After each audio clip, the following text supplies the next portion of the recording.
Now, we as a species have always been bound by certain prejudices that are in place, and the oldest of said prejudice is the fact that we love pointing fingers. We love making sure that, people are blamed for stuff, and the rest of the world can, well, swiftly wipe their hands clean of any and all undertaking.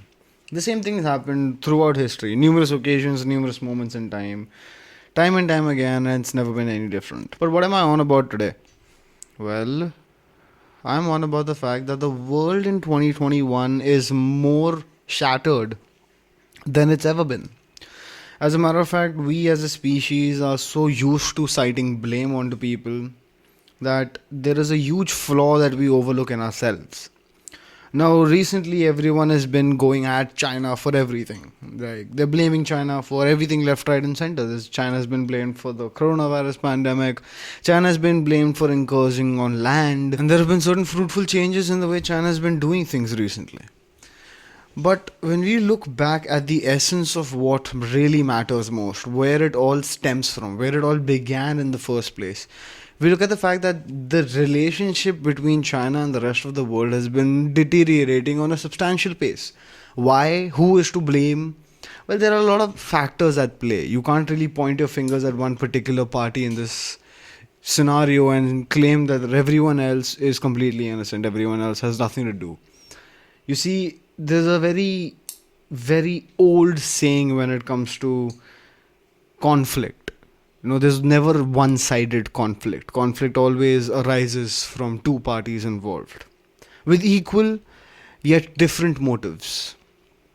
So, when we look at how exactly the relationship between China and the rest of the world deteriorated, we should first look at the fact that how did China's relationship with its biggest possible exporter, the United States, what happened there? China and the US were doing such intense business prior to the Trump empire.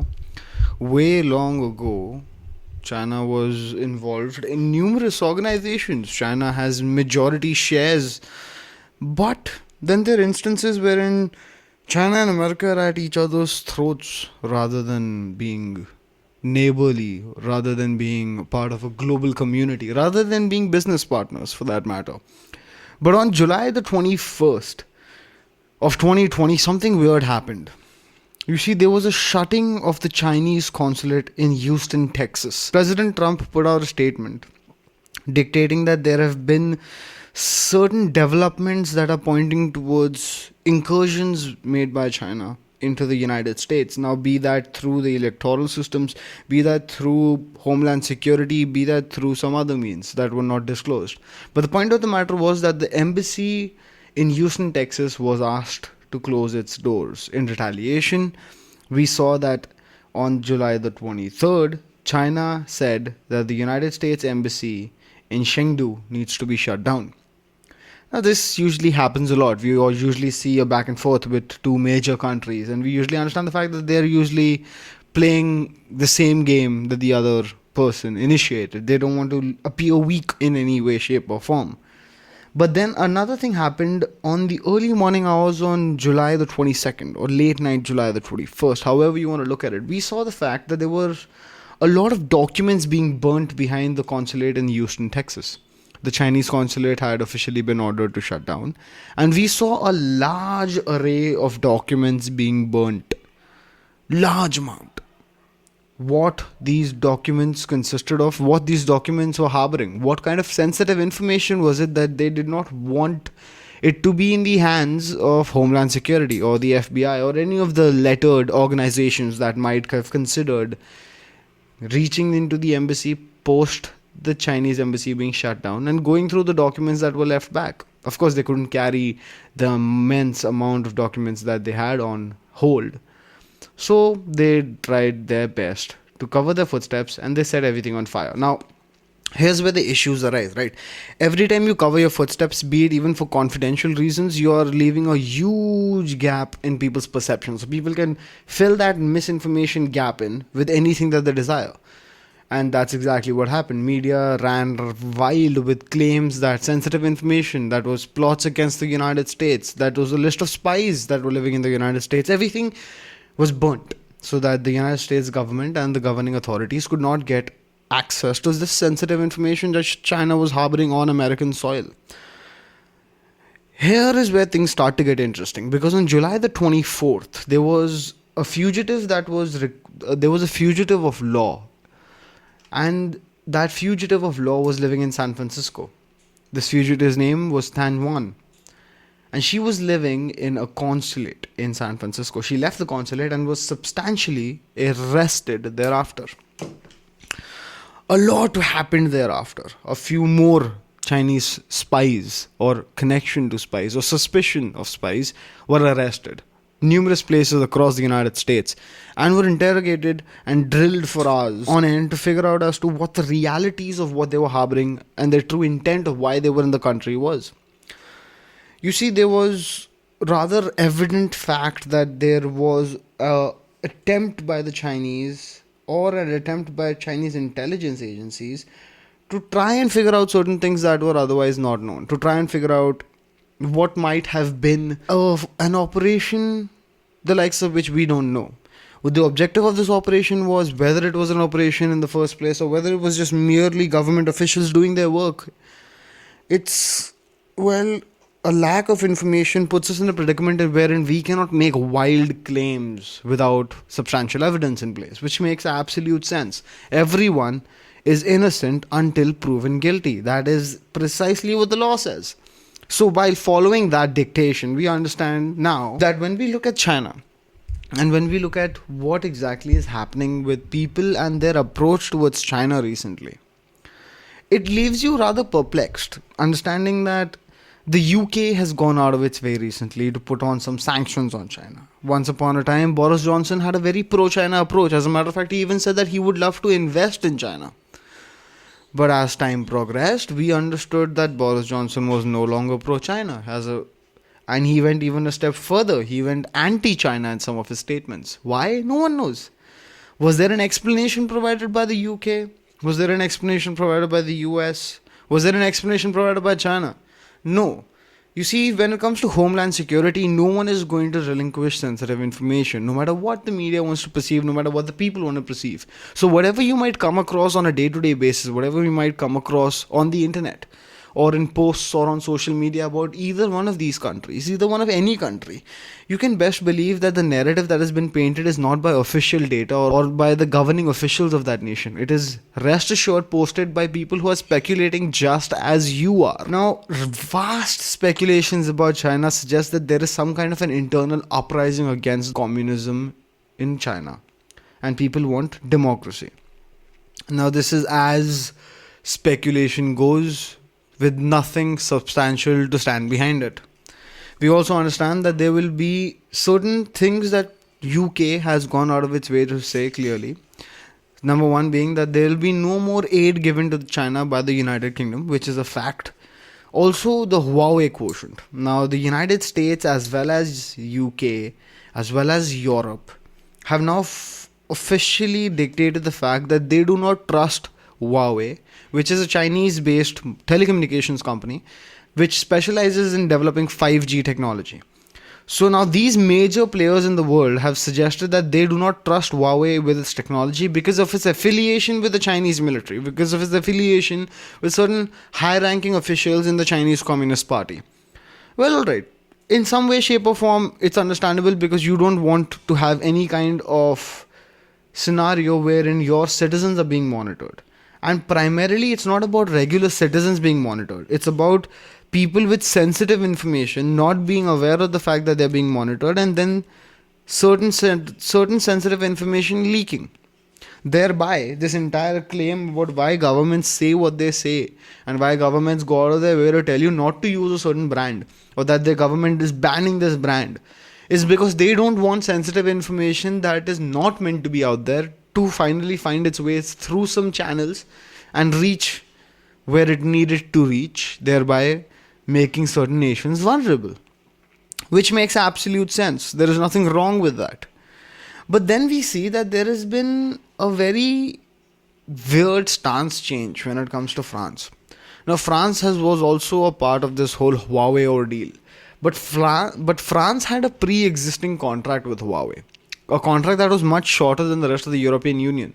The rest of the European Union was looking at 7 to 8 years under contract with Huawei before they could pull out, before they could make sure that they go with some other telecommunications companies for their networks. But France had a 5 year contract.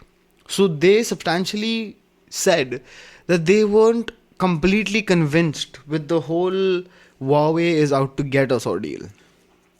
But then this is where some other things started to happen in the South China Sea. When we look at the South China Sea, we understand that China faces a South China Sea issue with numerous nations. It's not just one nation. There has been dispute over which nation controls how much of the ocean in the South China Sea. Of course, how much control is exactly representative of amount of resources you can acquire from the ocean, as well as acquire any natural gases or any deposits that are found in your vicinity or in your resource area, as it will. Now, China has claimed the fact that it owns a lot of the South China Sea. It owns certain islands on the South China Sea that increases its territory, because the point is that as your coast, the place where your last point of your coast is, that is a registered piece of land to your nation, up to certain nautical miles away from that last piece of land is actually your water body. It is your country's ocean. So that figurative extension of your land border goes as out as your furthest point in the ocean is. So what China did was, in the South China Sea, it created certain islands that were clearly not for residential approval, not for certain economic approval. It was more or less oriented to increasing the range of their land borders, thereby increasing the amount of South China Sea that they owned. But this is the issue where other countries said that no, we don't acknowledge the fact that you building these islands is okay according to international treaties, and we will treat you the same way. Without acknowledging the fact that these islands exist, we will also make claims to elongated portions of our sea borders. So this resulted in huge clashes in terms of diplomatic clashes. And then the drills began. People started showing military might. China started flexing its naval power. The United States, because it has numerous allies in the region, started to have open naval drills, started to have drills with the Australian Navy, with the Japanese Navy in the South China Sea itself, thereby even further raising tensions. Then we saw China started to launch drills at the same time as the other nations were doing drills, thereby increasing the chances of some accidents that could have happened. But because both the parties being involved had to show their might and show that they were superior to the other one, did what they needed to do. But at the same time of all of this happening, at the same time of the Huawei thing happening, there was another side to the story. We had China and India butting heads. We understood that China was backtracking on certain deals that they had made with India a long time ago, considering the borders, the validity of the borders and such. Now, we also understood that Russia became a major player in this, because India and China are both allies to Russia. But China also has land claims with Russia. It says that there are certain parts of Russia that are originally from the Chinese Empire, and thereby they claim that land as well, that there is certain thing that, we do not agree to the fact that these parts that you claim to be yours are technically yours, because they were part of our ancient empire. Which is understandable in some way, shape or form if you consider history, just pure history. But then we understood that there was favoritism being at play. Russia was favoring India more than it was favoring China. And that was very, very prevalent. You see, Russia was supplying India with air power and with tanks, and was clearly making deals which were more, economically favorable to India than it was making with China. Then the Chinese Communist Party understood that there was one approach they were true to since the very beginning, which was a very centralized mentality. They believed that it had to be China first, it had to be their approaches and their needs first before they could even consider anything on a global scale that would bring peace on a global scale. So therefore everything started to turn rather hostile. We saw numerous power seekers emerge from within the Communist Party in China, thereby muddying the waters. And the people that were on power positions found themselves to be very confused because they were being pressured by both sides within the party itself. And then they had to make certain decisions that would make one side very happy and the other side very, very upset. You see, there was anti America mentality in the CCP, there was anti Japanese mentality in the CCP. But more importantly, there was a growing factor of anti democratic opinions in the CCP. And a lot of opinions also garnered the fact that people would merely care about what the immediate consequences of the bills or the movements or the plans that were being rolled out would have on them or on their positions of power. So it was more oriented to people wanting to secure their positions in the CCP rather than caring about the overall effect that this move or whatever they discussed would have on the grander scale of China itself. So there was a lot of infighting that ensued, essentially, you can say. Now, we should understand before we go any further that there is something known as soft power and there's something known as hard power. Soft power is being diplomatically capable, being implementing sanctions and so on and so forth. And hard power, of course, is military might. We all know that. In the middle of all of this, we saw that people had rampant claims that there was going to be inevitable war with no substandard proof, no substandard evidence to back up what they were claiming to say. But nevertheless, it was said. People were claiming that India is going to go to war with China, and after the Indo-Sino War of 1962, wherein everything happened and India was completely outnumbered and there were significant losses on the Indian side because there was no backing. And now that India has backing of Russia and the United States and is a part of the United Nations Security Council and so far and so forth, it's going to be a whole different scenario. Well, in all of this, why are we forgetting the fact that any and all aspects of war are horrible to deal with? And if you believe sitting at home you can do warmongering and claim that that is the way forward in a global civilization, you are sadly mistaken.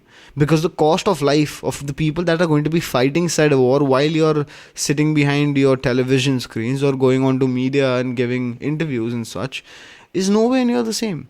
People that are actually on the forefront, be it on either side, it doesn't matter. People that are actually on the forefront are merely following orders.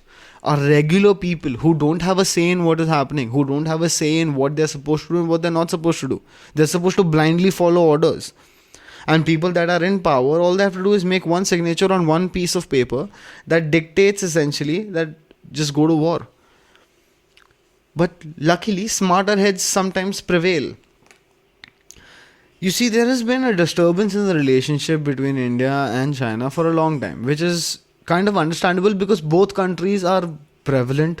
Both countries are gaining massively in terms of their economic growth, as well as they're growing in their military might and their technological advances and so far and so forth. But the relationship between India and China kind of dwindled a long time ago, especially when China was having a conflict with Tibet. And the Dalai Lama left Tibet and was in India and started to run a government in asylum from India. Now, we understood that that was going to be very upsetting to the Chinese, which was exactly what happened. The Chinese were not at all happy with the fact that the Dalai Lama, which is someone who they do not agree with in terms of his views at all, was now living in a nation that, well, essentially is their neighbor. Now, China claimed that the lost land in their ancient times, since World War II essentially, let's just go since World War II. China claims that the land that it lost way back in the day when its dynasties were in place should be returned back to the Chinese Empire. But what is the major reason why China wants to expand? What is it getting? Well, understand this, the more outreach of your nation's borders, the more natural resources that you can acquire. Right, the more expansionist a nation becomes, the more resources are at that nation's disposal. Of course, in the modern day, expansionism is strictly frowned upon because nation sovereignties matter a lot. You cannot just annex a nation and then claim all of their resources to be yours. Just these are peaceful times that we live in. These are not the medieval times where you'd have armies just rushing into different areas and conquering them. But back in the day, that was most evidently the case. So it made sense that at some point, these lands belong to certain regions, certain regimes. Well, we understand that there's a lot of weird symbolism in place. And when I say weird symbolism, what do I mean? Well, what I mean is the fact that there isn't much before you understand that the outreach that the Communist Party of China had isn't that far dated. You see, martial law was implemented in the 1950s in Tibet. Thereafter, there was a massive civil war in China. Now, when strategic and economic effects came into play, Tibet was essentially so important to China because of its water source.